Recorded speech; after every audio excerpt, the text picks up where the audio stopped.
conforme a gente prometeu, a gente conversa a partir de agora com o ex-ministro da Educação, ex-prefeito de São Paulo, Fernando Haddad. Haddad, vamos começar falando de educação. Você recentemente fez críticas às mudanças que foram feitas no programa Universidade para Todos, o ProUni.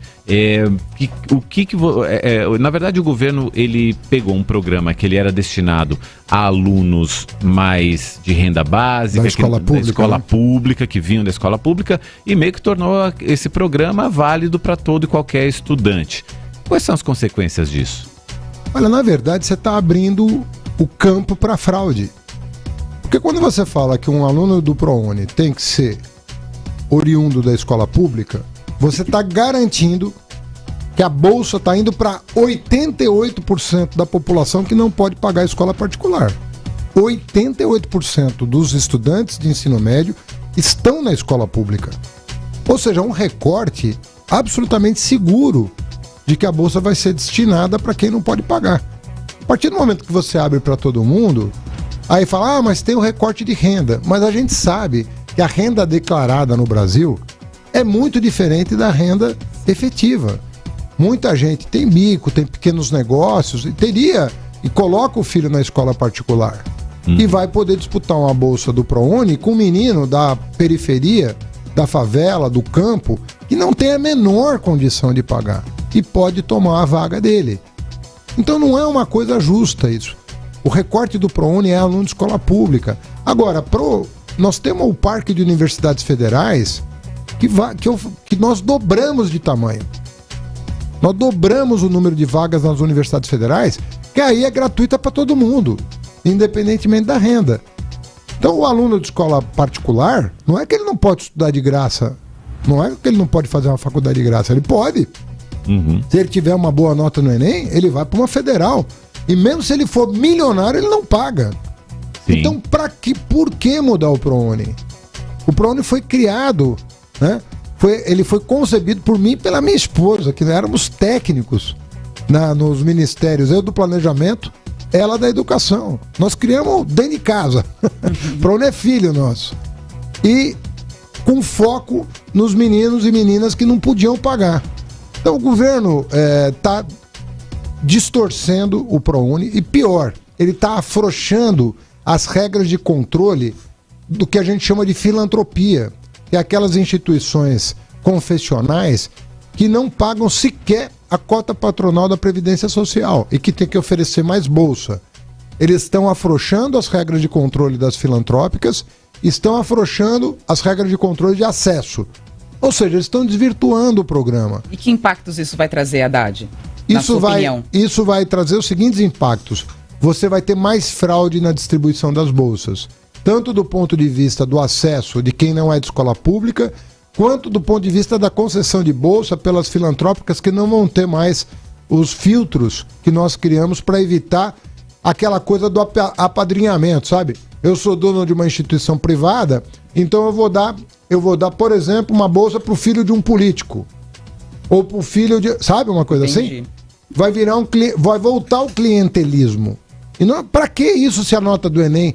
A nota do Enem é a coisa melhor do mundo. Sim. Tá certo? Agora, a gente começou falando do ProUni, estamos falando de educação aqui, porque educação é estratégico para o crescimento, para a gente pensar no futuro do Brasil. E, sendo estratégico para pensar no futuro do Brasil, a gente vê o Ministério da Educação com muitos problemas e muitas questões nesse momento em que as nossas crianças voltam para a escola, nossos jovens voltam para a escola depois de um período longo em casa, depois de um período longo, muitas vezes sem o conteúdo, vivendo essas pressões da pandemia. Pela sua experiência, o que a gente deveria estar fazendo agora? A primeira coisa seria fazer uma radiografia aluno por aluno.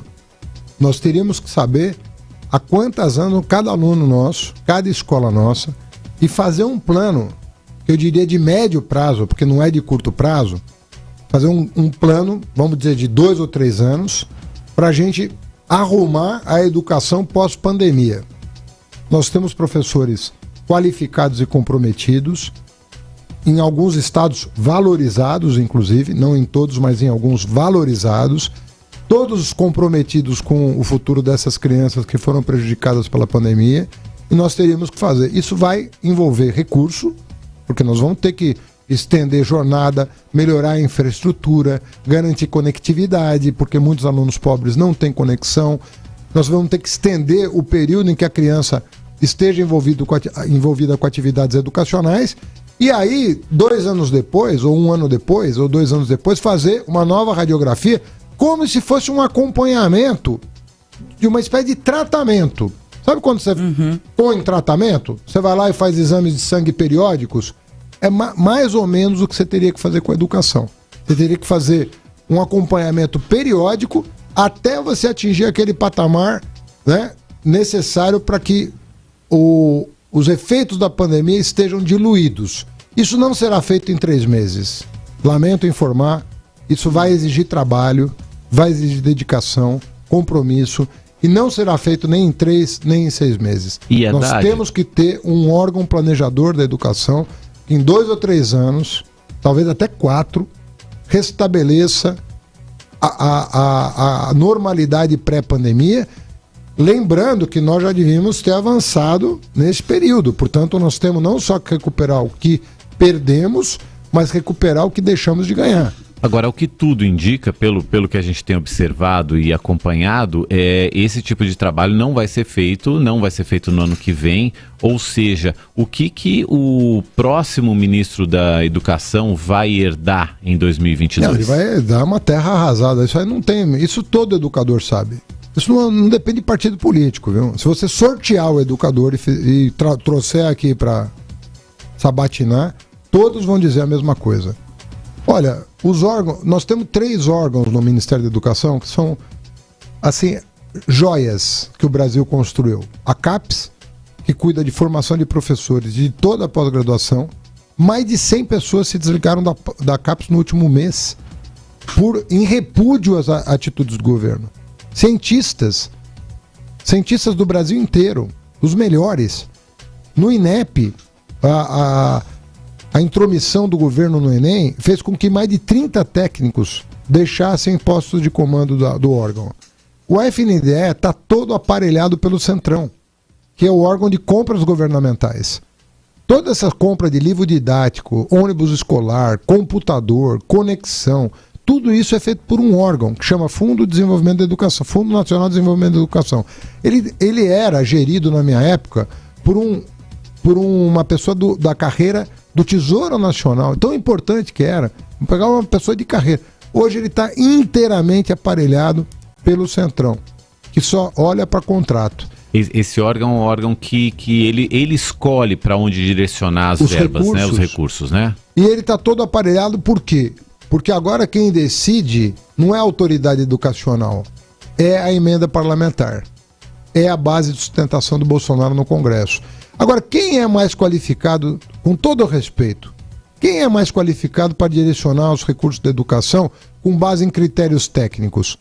Aquele aparato que foi criado desde 1932 e que é constituído de técnicos da mais alta competência, ou um parlamentar do Centrão que vai dizer, não, eu quero que o ônibus escolar de tal tipo vá para tal cidade e não para outra. Qual é o critério do parlamentar? A base de apoio dele. E não necessariamente a necessidade das crianças de uma cidade ou de outra. Então a gente tá arrebentando o planejamento. Esse orçamento secreto, ele está arrebentando o planejamento dos órgãos estatais. É isso que está acontecendo. São 7h34. A gente está conversando aqui com o Fernando Haddad, ex-ministro da Educação, também ex-prefeito da cidade de São Paulo. Começamos falando sobre educação, né? Falando sobre educação, importante para qualquer pensamento que a gente tenha de país, né, Haddad? Claro. Pois é. Agora, você espera, numa possível candidatura do Lula, voltar a ser ministro da Educação? Ou a gente vai esperar você aqui em São Paulo como candidato a governador? Pois é. Eu acho que depois de 40 anos, desde 1982, o estado de São Paulo é governado pelo mesmo grupo político, basicamente, né? tem bons quadros nesses 40 anos. Não estou dizendo que nesses 40 anos tem gente séria que foi governador. Eu era amigo do Franco Montoro, eu era garoto, eu era presidente do centro acadêmico do 11 de agosto, me dava bem com o governador à época, que era o Franco Montoro, tinha admiração pelo Mário Covas, mas eu acho que chegou num ponto de esgotamento. Eu acho que esse último o governo Dória esgotou esse modelo. Você não tem entusiasmo mais no estado de São Paulo, você sabe, é uma coisa que as pessoas estão pedindo uma mudança. Eu estou trabalhando no plano de governo para o estado de São Paulo. Eu rodei o estado, não todo, porque você sabe que são 645 cidades, mas eu rodei umas 60 cidades e dei entrevista para mais de 100 ao longo desse ano. E me reuni com centenas de lideranças comunitárias, empresários, estudantes, para elaborar um plano de governo para São Paulo. E o PT está animado em me lançar candidato a governador. Obviamente que eu estou falando com o presidente Lula, né? Eu trabalho com o Lula há mais de 20 anos. A gente tem um pensamento muito parecido sobre pobreza, desigualdade, desemprego, inflação. A gente tem uma cabeça muito parecida.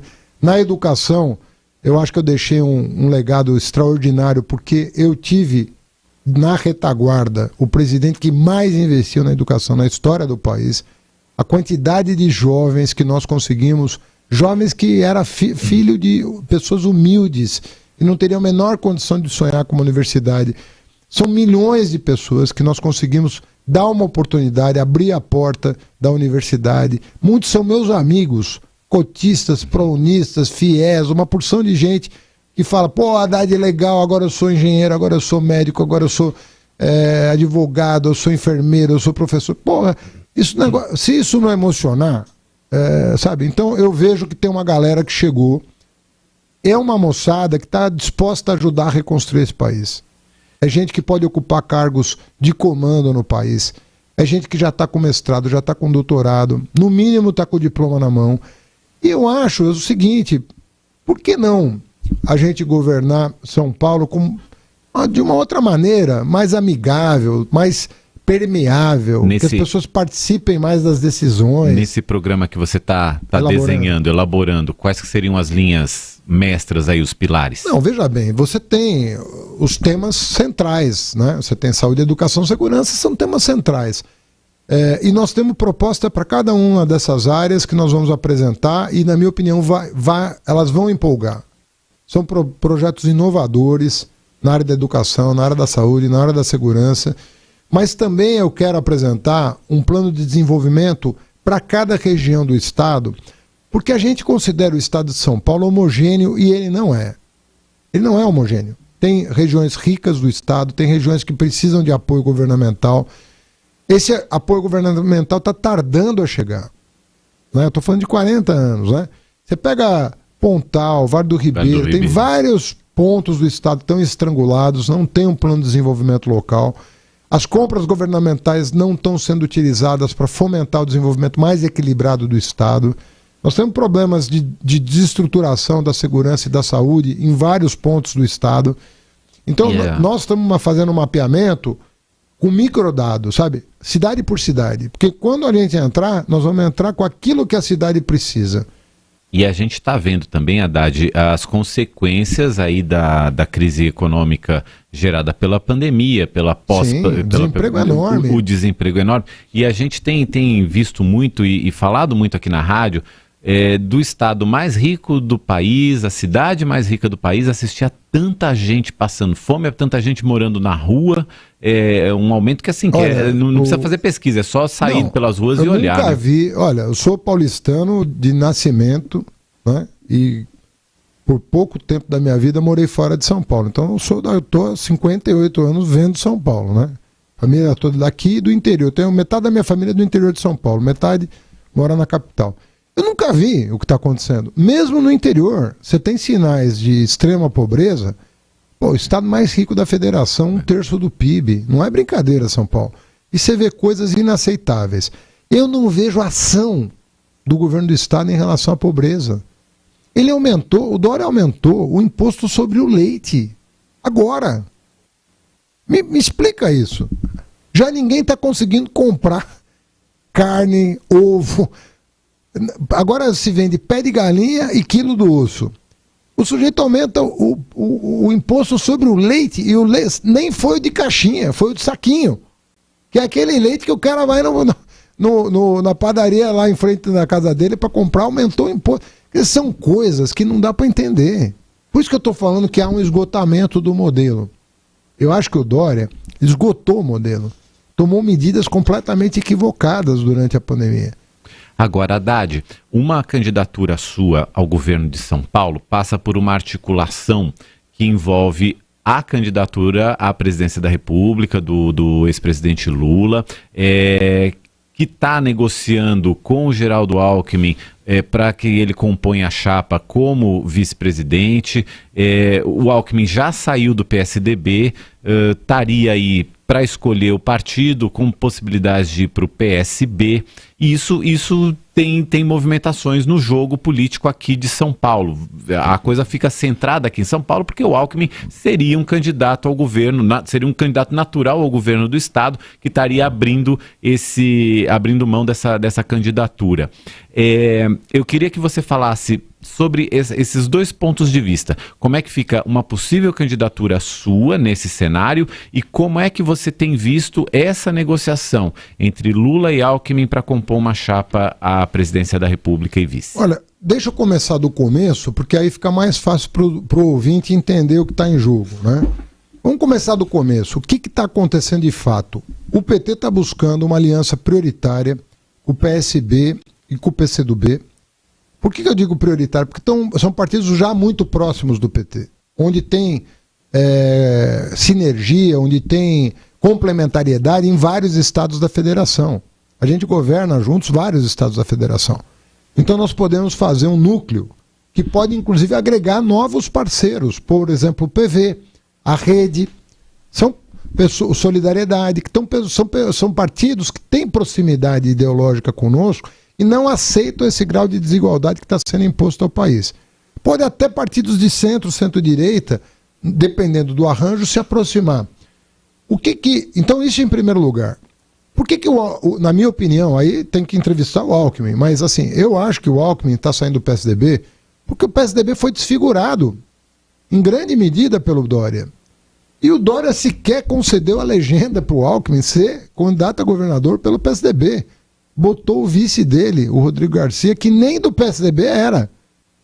E vendo os passos que o Dória foi dando, rachando o partido, depois com o Eduardo Leite e tal, na verdade, para um observador externo, que eu nunca fui do PSDB na vida, mas sempre tive amigos lá, inclusive o governador Alckmin, eu vi uma desfiguração do PSDB. Sabe quando você vê um partido que nasceu de um jeito e está morrendo de outro? Envelheceu mal o PSDB. Essa que é a verdade. E eu lamento muito, porque eles foram a maior vítima do que eles próprios fizeram com a democracia. O que o Aécio, o que o Dória, o que essa turma fez com a democracia. Então eu acho que muita gente do PSDB histórico vai sair, não vai ser só o Alckmin, não. Eu acredito que muita gente vai arrumar as malas, porque ninguém confia nesse projeto. E o bolsonarismo vai ficar com o PSDB, esse velho, esse envelhecido, que está votando com ele no Congresso Nacional. Então, eu acho que muita gente do PSDB histórico, né, vai repensar a sua permanência no PSDB e deve procurar um partido, não necessariamente o PT, mas um partido mais esclarecido. E aí, nesse caso, seria uma filiação do ex-governador Geraldo Alckmin ao PSB para compor essa chapa. Então, a negociação é nesse sentido? Eu acho que a negociação está sendo feita com a direção do PSB. Né? E nós temos lá o Carlos Siqueira, que é presidente, o Márcio França, que é aqui a principal liderança aqui do estado, mas tem Paulo Câmara, que é o governador de Pernambuco, João Campos, prefeito de Recife, o Freixo e o Dino, que foram para o PSDB. O Freixo saiu do PSOL para ir para o PSB, para construir essa agenda. O Dino, do PCdoB, foi para o PSB para construir essa agenda. Eu acho que essa agenda está encorpando. O final do processo não dá para antecipar. Né? Mas a construção é a construção seguinte: uma unidade progressista contra o bolsonarismo. Mas a negociação não passa, por exemplo, pelo... Ou você ou o Márcio França terem que abrir mão da candidatura aqui em São Paulo? Nós podemos ser candidatos os dois, não tem problema. Eu e o Márcio podemos apoiar o Lula para presidente e podemos disputar o governo do Estado civilizadamente. Não tem nenhuma razão. Se houver entendimento, melhor. O que eu acho é que você não pode ir com faca na garganta do outro. Nem eu com ele, nem ele comigo. Falar, ó, você tem que... Não, olha, Márcio, você quer ser, eu quero ser. Vamos fazer uma campanha civilizada. Quem for pro segundo turno, arrasta o voto do outro. Como eu fiz com o Chalita em 2012. O Chalita não foi pro segundo turno, no dia seguinte estava na minha campanha. Né? Eu acho que sempre é possível você construir um primeiro turno decente, com ideias programáticas. E no segundo turno, quem for pro segundo turno pode ter o voto do outro, o entusiasmo do outro, e nós temos condição de colocar alguém no segundo turno e ganhar a eleição. Então, pode haver entendimento no primeiro turno? Melhor. Mas como é São Paulo, você sabe que São Paulo é aquela coisa. O partido tem que ter candidato em São Paulo. Pode ser que não seja viável uma aliança de primeiro turno, mas nós não podemos descartar. Ela pode ser construída, né? E tanto melhor se for construída, mas eu acho que nós, pavimentando o segundo turno, nós vamos ter um bom resultado em São Paulo. Eu acho que é possível virar essa página. Estamos conversando aqui com o Fernando Haddad. Haddad, você falou agora há pouco sobre o PSDB, que o PSDB tinha envelhecido mal. Eu acho. E o PT? O PT não envelheceu mal? O PT ressurgiu das cinzas, porque o PT nunca foi cinza, porque o PT teve no segundo turno em todas as... Ou primeiro ou segundo lugar em todas as eleições. Mas o desejo de uma parte da elite brasileira era acabar com o PT. Era acabar com o PT. Uma parte da elite brasileira mirou o PT para acabar com o PT. E mobilizou todas as forças do mal para isso acontecer. Perseguição política, perseguição jurídica, né? Acabar com a reputação das pessoas. Isso é diferente. Dizer, teve erro aqui e ali. Isso nós estamos dispostos a fazer, esse tipo de discussão. Sempre me dispus a discutir tudo. Eu não tenho problema em discutir nenhum assunto. Agora, com seriedade. Com seriedade. Não vamos fazer de conta que, sabe, ter querido envolver o presidente Lula no que aconteceu na Petrobras foi ridículo da parte do Moro. O Moro fez uma jogada para tirar o Lula da eleição de 2018 e para pavimentar a carreira política dele. Isso que o Moro fez. E a gente denunciava isso lá atrás. Quer combater a corrupção, nós vamos aplaudir. Quer prender bandido, nós vamos aplaudir. Mas não faça política com a justiça. A justiça tem que entregar, o Poder Judiciário tem que entregar a justiça. É para isso que a gente paga juiz, promotor, desembargador, tudo, tá tudo certo. Mas combata certo. O que o Supremo foi obrigado a ver? E não foi, quando eu falo Supremo, foram os ministros do Supremo que estavam votando contra o PT. O Fachin, a Carmen Lúcia estavam votando contra o PT o tempo todo. E por que se renderam às evidências? Porque nós mostramos provas de que o Moro não estava agindo como juiz. Então nós temos que separar as duas coisas, sabe? Porque senão nós vamos nos perder de novo. Uma coisa é combater a corrupção. E isso nós vamos fortalecer a vida inteira, como eu fiz aqui em São Paulo. Eu desbaratei 5 quadrilhas em São Paulo, ninguém lembra. Eu desbaratei a quadrilha do ISS, a máfia do ISS. Foi a minha controladoria que desbaratou. O túnel da Roberto Marinho, foi a minha controladoria que desbaratou. A máfia da Controlar, o serviço funerário, a máfia da feirinha da madrugada. Quem é que desbaratou essas quadrilhas? Foi a minha administração. Ninguém lembra. No Ministério da Educação, fiquei 8 anos lá. Acha 1 centavo fora do lugar. 1 centavo só de real fora do lugar. 8 anos lá. Então as pessoas precisam entender o seguinte: combater a corrupção nós vamos aplaudir. Não foi o que aconteceu com o Moro. Eu não estou falando nem da Lava Jato como um todo. Tá cheio de juiz. 99% dos juízes desse país são sérios, gente. Não é... Não tô... 99% dos juízes são sérios. Inclusive na Lava Jato teve muita gente que confessou a maioria é sério. Né? Agora, tem 1% que não é. Tem 1% que não é.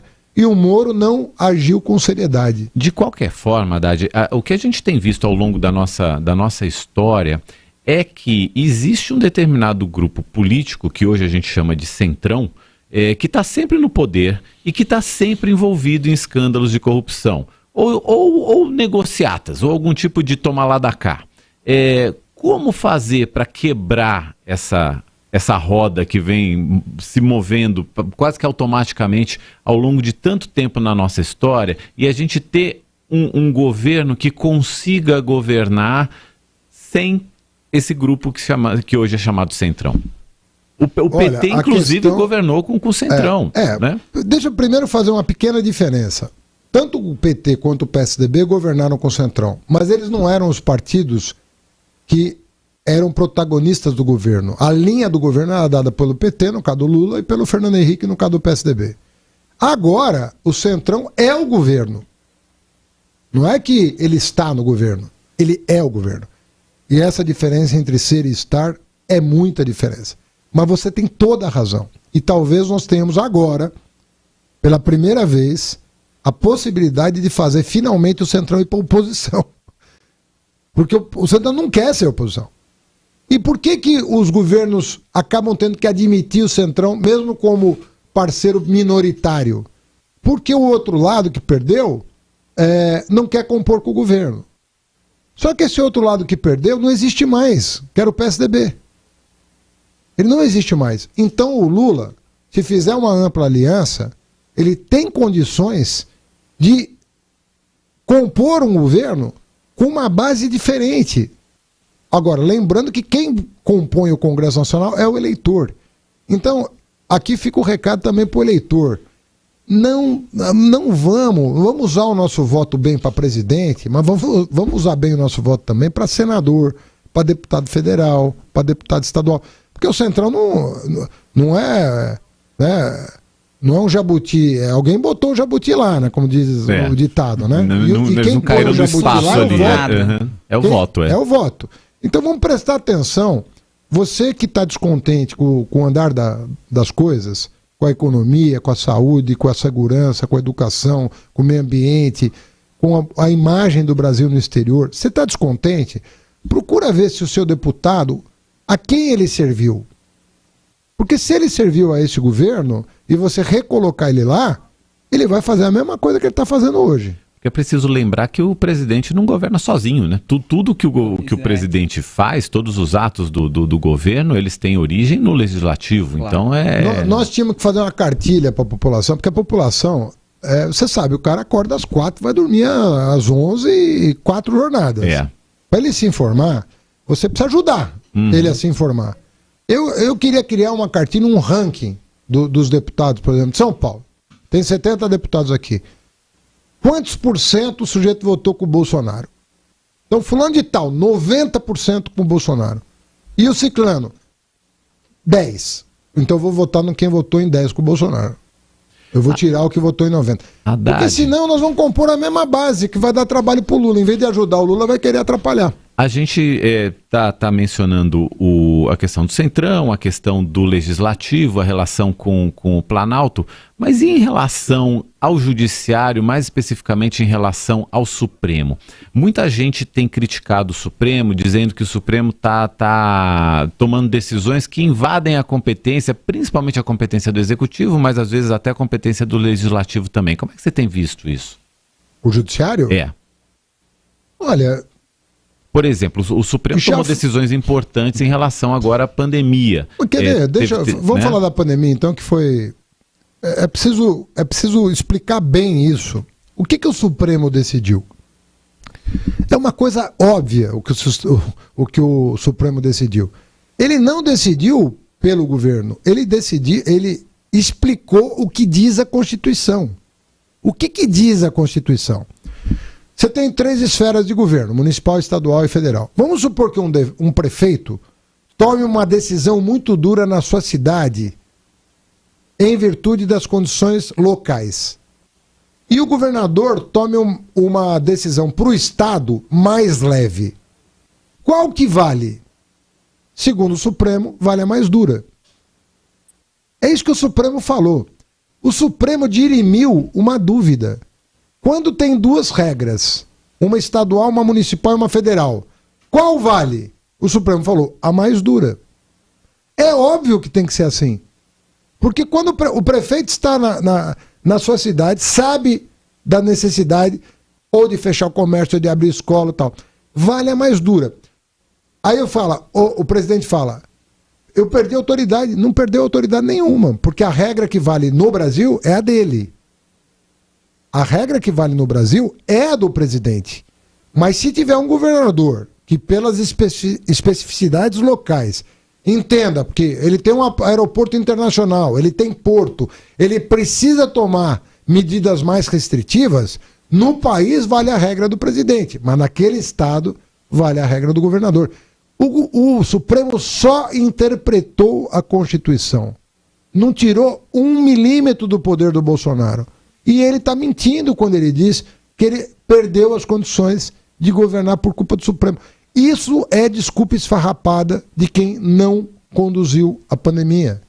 Ele quer jogar a responsabilidade no colo dos outros. É covarde essa atitude do Bolsonaro contra o Supremo e contra governadores e prefeitos. Ele não sabia o que fazer e lavou as mãos. Pior do que lavar as mãos. Se ele tivesse lavado as mãos, teria sido melhor. Ele jogou contra. Ele falou contra a máscara, ele falou a favor da cloroquina, ele falou contra a vacina, ele atrasou a compra de vacina, ele não fez testagem em massa, ele não tomou nenhuma medida, né, que o mundo tomou. O mundo inteiro. Então, nós temos que começar a falar para as pessoas o que aconteceu real. O que o Supremo de fato fez. O Supremo erra? Erra. Ué, ninguém está imune à crítica. Mas nesse caso ele só interpretou a Constituição. São 7h56, a gente está falando aqui com o Fernando Haddad. Fernando Haddad, que ex-prefeito de São Paulo, também ex-ministro da Educação, falando sobre o Brasil de hoje, falando sobre as perspectivas políticas. E está chegando para a gente aqui, é claro, muitas questões sobre educação e muitas questões sobre corrupção. São duas questões que as pessoas querem conversar, claro, com você, Haddad, com você. E aí, quando você começou a falar aqui sobre os erros do PT e sobre também o Centrão de hoje, muitos posicionamentos a respeito, mais uma vez, e talvez a gente tenha que esclarecer, talvez você tenha que esclarecer mais uma vez, em relação o PT e a relação do PT com a Petrobras, a relação do PT, Centrão e Petrobras. Se você reconhece esse erro do partido e se você reconhece uma atuação do PT dentro da Petrobras que prejudicou a empresa. Isso é muito bom perguntar. Como é que eu julgo um governo em relação à corrupção? Qualquer governo, do PT, do PSDB, do Bolsonaro, para mim tem um critério objetivo, que é o primeiro deles. O governo fortaleceu ou enfraqueceu as instituições que combatem a corrupção? Do ponto de vista do aparelhamento, do ponto de vista da legislação, do ponto de vista da autonomia. E eu afirmo neste programa, como eu afirmaria em qualquer lugar, qualquer instância, qualquer fórum, os governos do PT foram os que mais fortaleceram os órgãos de combate à corrupção, sem nenhuma exceção. E reconhecidamente pelas próprias instituições. A Polícia Federal nunca teve tanta autonomia. O Ministério Público nunca teve tanta autonomia. A Controladoria Geral da União nunca teve tanta autonomia. E o Poder Judiciário nunca teve autonomia, como teve nos nossos governos. Isso dito por eles.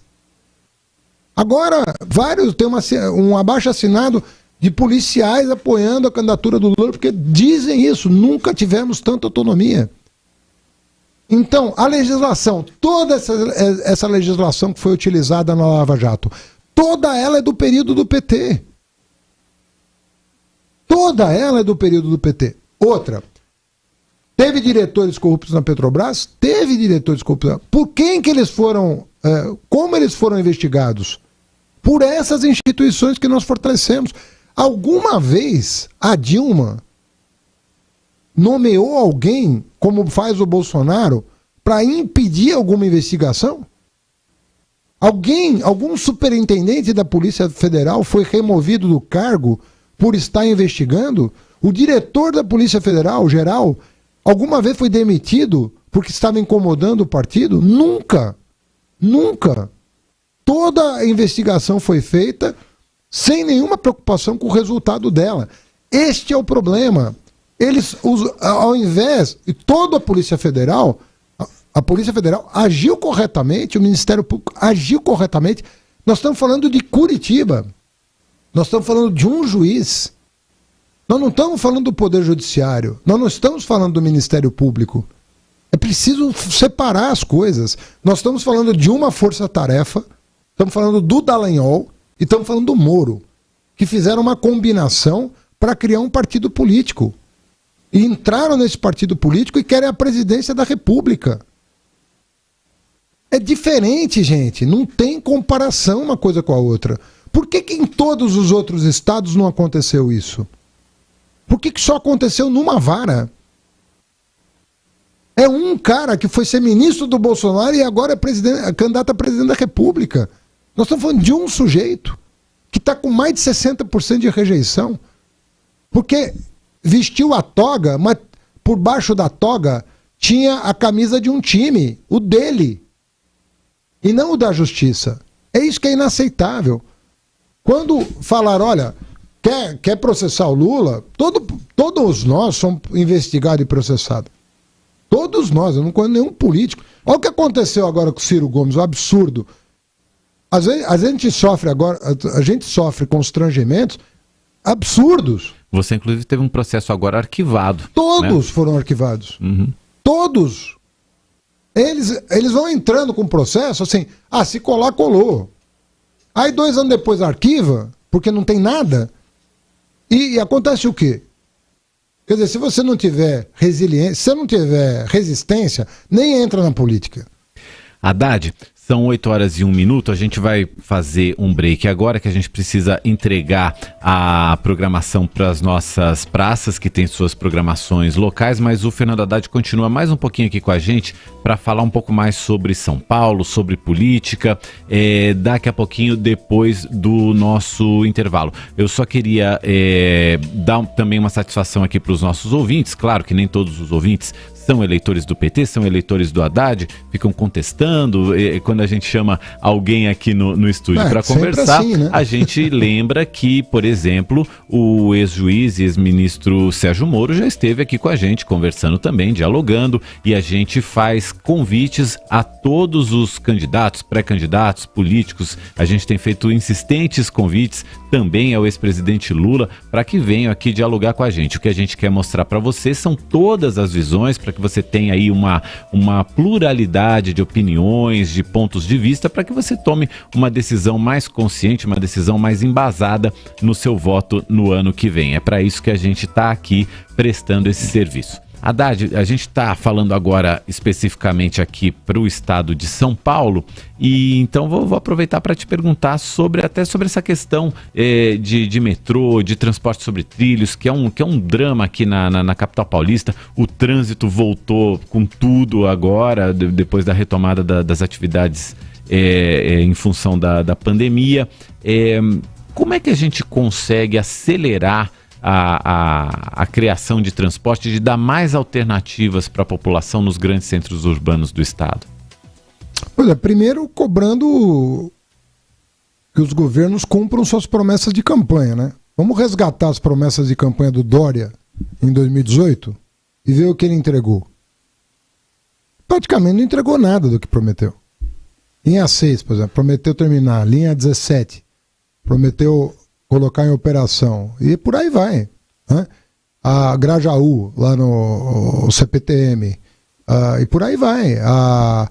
A linha 5 também, a linha 5 tinha que ter chegado ali no Jardim Ângela, também, nada. E prometeu resolver o problema do trem para Guarulhos, não entregou, não entrega, entende? Ele promete e não entrega. Agora, você pega os corredores de ônibus de São Paulo e as faixas exclusivas, todas foram feitas pela administração, ou da Marta ou minha, todas. Ou a Marta ou eu entregamos os corredores e as linhas e as faixas exclusivas. Praticamente toda a malha cicloviária que ajuda os entregadores hoje, dá alguma segurança para os nossos entregadores de aplicativos, Toda a malha cicloviária foi feita por nós. O bilhete único foi feito por nós. Então, a diferença é muito grande.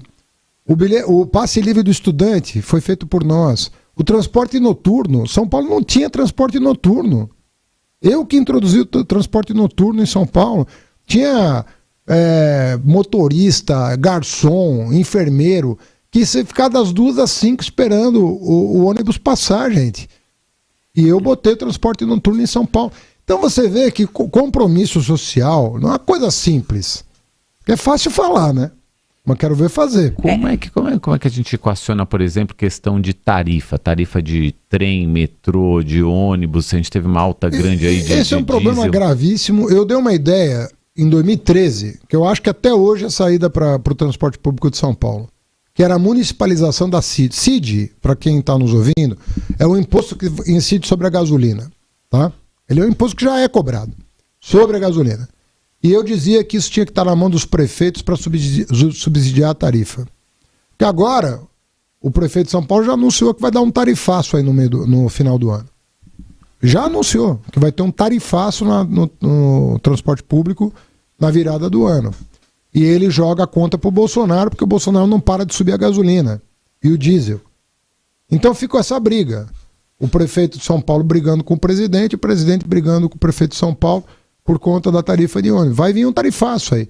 Se você não resolver o problema do financiamento do transporte público, e a CID municipalizada poderia ser uma fonte de recurso importante para os municípios, agora, a política de preço da Petrobras, pelo amor de Deus, né, gente? Pega o preço do combustível em um ano, subiu mais de 50%. Um ano. Mas e aí, o que fazer? Porque a Petrobras olha, nós estamos é uma companhia, Sim. O Estado tem participação, mas é uma companhia de capital aberto. Mas né? por que a culpa é do governo? Eu vou te explicar. O governo brasileiro hoje, Bolsonaro, não tem credibilidade internacional. Nenhuma. Nós não nos damos bem com nenhum país, nem na América do Sul, nem na América do Norte, nem da Europa, nem da Ásia. Só com a Arábia Saudita, que o homem lá pôs o turbante lá para fazer Dubai e tal. Nós não nos damos bem com nenhum país hoje. O Bolsonaro conseguiu romper relações com praticamente o mundo inteiro. O que isso acarreta? Fala, e daí? E daí que o dólar não para de subir? Porque a tua credibilidade vai pro fundo do poço, todo mundo começa a tirar dinheiro daqui e o dólar vai bater R$6. O que acontece com o preço do combustível? Acompanha o dólar, porque a política da Petrobras é acompanhar o preço do barril fora. O barril está subindo em dólar e o dólar está subindo, são dois fatores que fazem a gasolina interna subir. O que acontece quando a gasolina sobe? Você vai ter o tarifaço aqui, você vai ter o preço dos alimentos subindo. O preço dos alimentos não para de subir. Rapaz, tem então, família que nunca olhou para preço de alimento para tirar da gôndola, da prateleira e botar no carrinho. Hoje não tem família no Brasil que não faça conta de quanto gasta no mercado. Por mais que você seja um assalariado com bom salário, não dá mais para não ficar fazendo conta, porque não cabe mais no carrinho a compra do mês. Só para ficar clara a questão da Petrobras. E aí, nacionalizando essa questão, evidentemente, o combate à alta dos combustíveis seria via estabilização da moeda e não uma mudança na política de preços da Petrobras? Não, talvez tenha que combinar as duas coisas, porque também não é assim. Tem muito dos insumos da Petrobras não são importados. A parte importada, tudo bem, eu reconheço que tem um elemento aí que tem que ser levado em consideração. Mas nós somos autossuficientes em óleo cru. Por que durante todo o nosso período o gás de cozinha nunca foi reajustado? Nunca foi reajustado. E a Petrobras distribuía lucro. Porque o gás de cozinha é um bem essencial. Tem que estar na cesta básica. É só 4% do faturamento da Petrobras. Hoje o cara está cozinhando a lenha. A dona de casa está cozinhando a lenha. Porque não tem R$110 para botar num botijão de gás. Olha, gente, tá sofrida a vida das pessoas. Eu não sei se tá muito sofrida a vida das pessoas. Nós precisamos entender isso. O brasileiro, olha, tá aí um povo que segue a regra democrática. No dia da eleição ele vai lá e vota, ele quer mudança, ele quer isso, quer aquilo. Ele mantém o bom governante, ele tira o mau governante. Às vezes ele pune um partido, às vezes ele premia um partido. Agora, ele tá passando dos limites.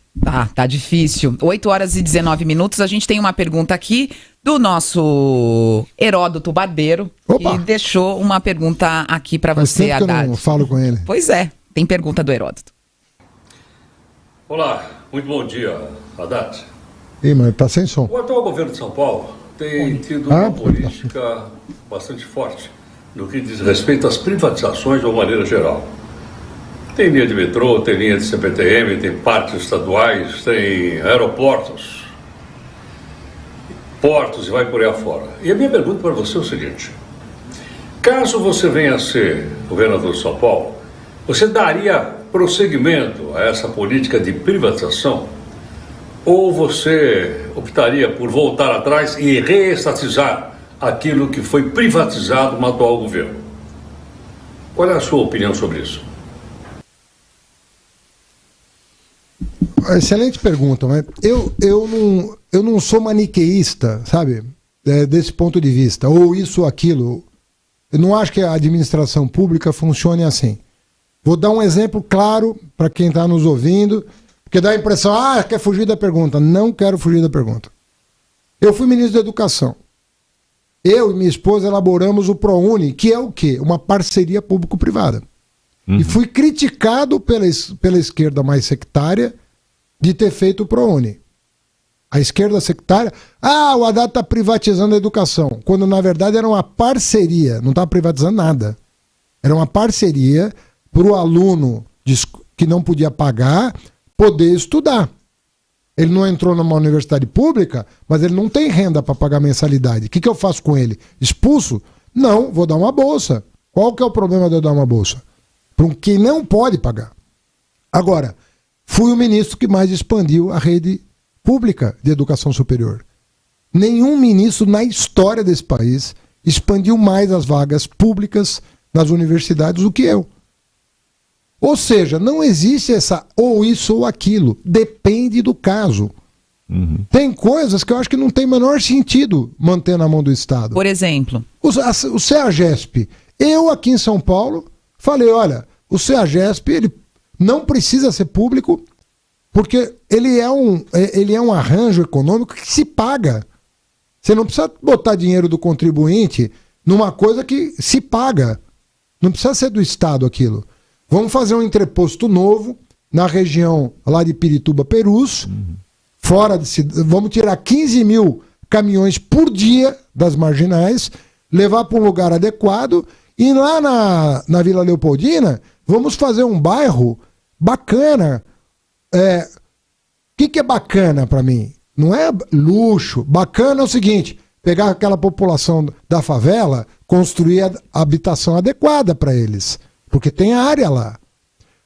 Pegar a nova economia, a economia criativa, fazer uma combinação com a USP, fazer uma combinação com o setor de audiovisual, que é enorme lá na Vila Leopoldina. Mesmo.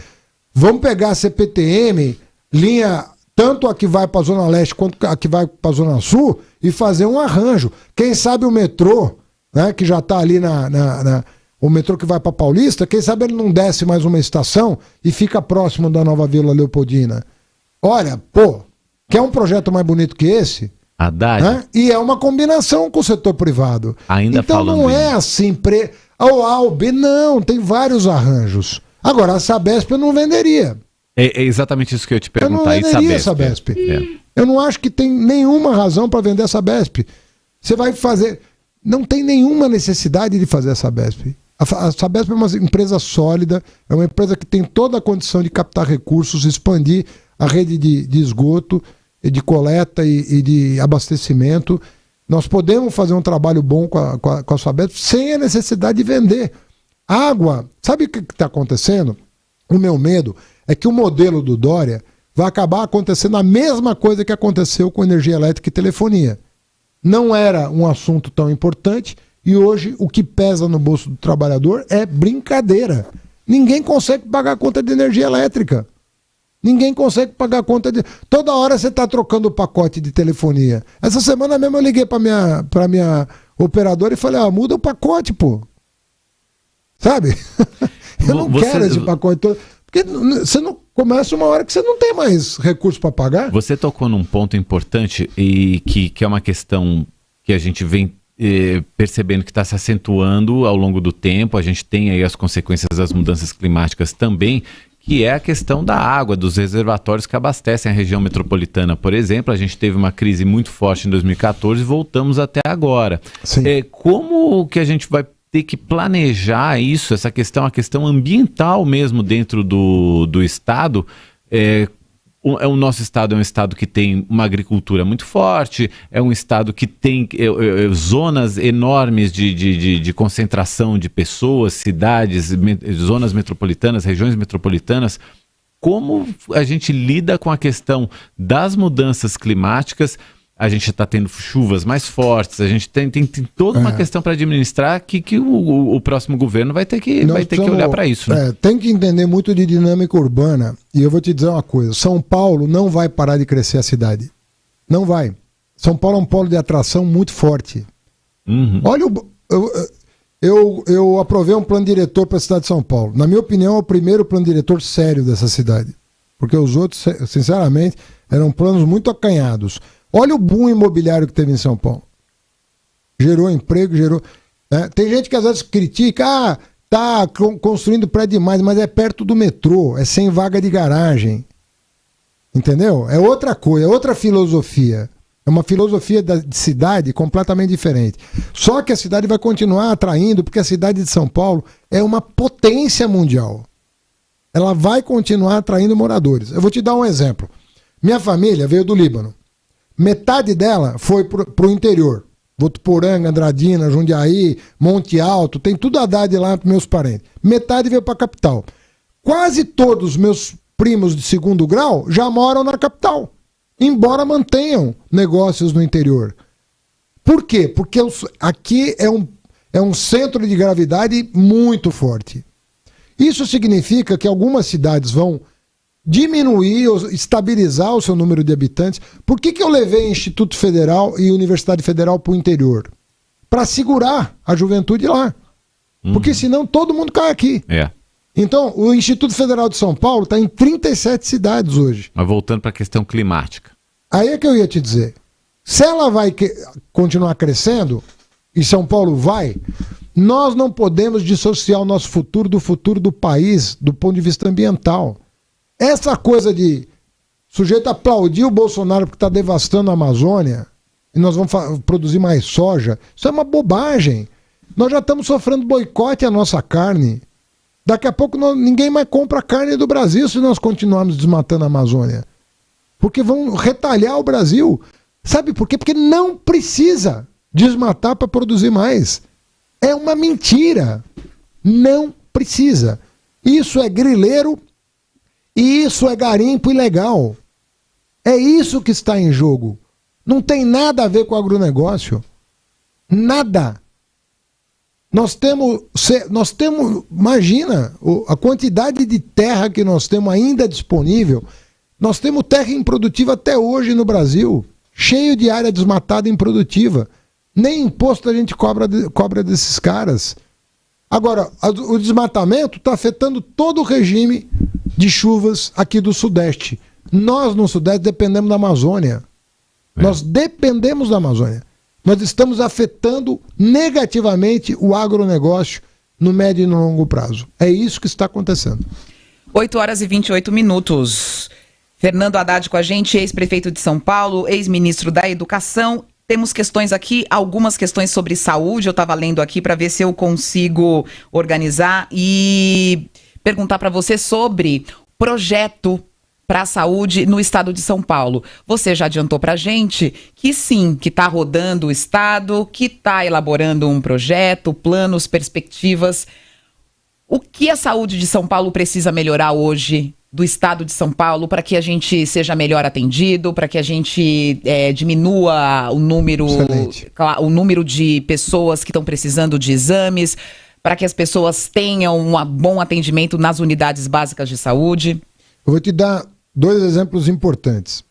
Sabe quantas UPAs tinha na cidade de São Paulo quando assumi a prefeitura? Nenhuma.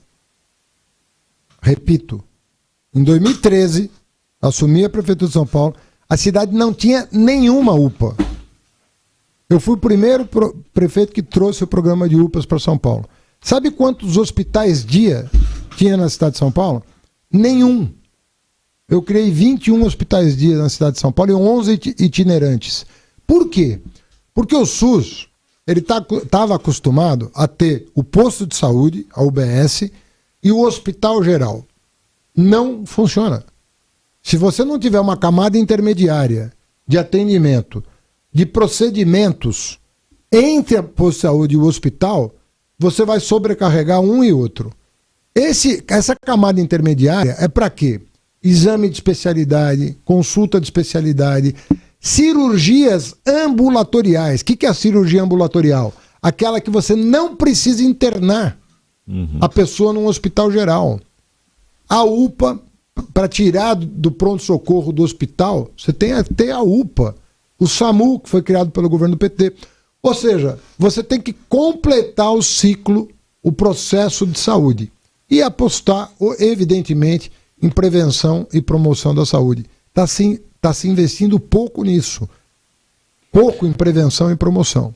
As pessoas, desde a escola, sabe o que eu acho? Uma coisa que eu falo como professor.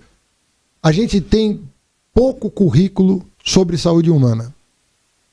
Você pegar um aluno de ensino médio, nós temos que ter mais, uma carga horária maior no ensino médio sobre saúde humana. Saúde humana integral. Você explicar para a pessoa os efeitos de drogas lícitas e ilícitas no organismo, o efeito do exercício físico no organismo, o efeito como é que funciona a prevenção de doenças sexualmente transmissíveis, já na escola. Gravidez precoce. Você tem que informar as pessoas sobre como funciona o corpo humano. Como é que você melhora a sua saúde. Isso não tem nada a ver com estética, não tem nada a ver com isso. Tem a ver com o seu bem-estar e a sua longevidade, a sua segurança, sabe? Uma série de coisas. Eu acho que nós temos que aumentar a carga horária sobre saúde humana, sabe? Prevenção e promoção. A pessoa tem que saber o efeito do exercício físico, se mexer. A vida sedentária, o mal que causa, o açúcar, a droga, o álcool, o que causa no organismo humano. A pessoa vai beber depois dos 18 anos ou não, é o problema dela, mas ela tem que saber os efeitos que aquilo causa no seu organismo. E vale pro açúcar, porque tem nego aí que tá comendo doce e tá cheio de problemas crônicos, né? Diabetes, pressão alta, e não sabe o que está causando. Então, eu acho que falta muita informação sobre saúde humana na nossa formação. Haddad, quero te agradecer muito por ter passado essa última hora aqui com a gente. A gente conversou com o ex-prefeito de São Paulo, ex-ministro da Educação, Fernando Haddad, conversando sobre política nacional, sobre as questões relativas às eleições presidenciais, também sobre as pretensões dele aqui no estado de São Paulo. Haddad, caso a sua candidatura se confirme, a gente conta com você aqui outras vezes para a gente debater mais problemas aqui de São Paulo, saber do seu plano de governo também. Muito obrigado por estar aqui com a gente hoje. Maior prazer. Muito obrigado, bom dia a todos. Obrigada.